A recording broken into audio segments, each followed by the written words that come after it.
Лидерот на СДСМ Зоран Заев ќе биде носител во четвртата изборна единица. На предстојните парламентарни избори во април вели дека останува во четворката затоа што таму му е домот. За другите носители, но и кандидати за пратеници се уште се преговара. Се бара вториот носител, дамата, кој што ќе биде во оваа изборна единица, веројатно ќе биде од другата страна на регионот, при Лепскиот регион, така ги гледаме работите и сме стигнати до тука.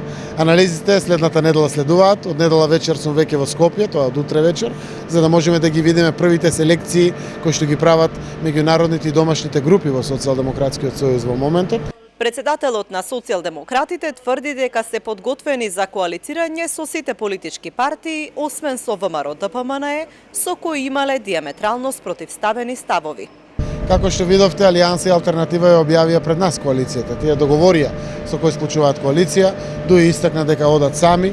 Ние испративме пораката дека сакаме да склучиме коалиција со сите, да соработуваме со сите, со некои уште пред изборите, со некои после изборите. Кандидатските листи за парламентарните избори не се готови ниту во ВМРО ДПМНЕ, но лидерот Мицковски вели дека знае каков треба да биде профилот на идните пратеници.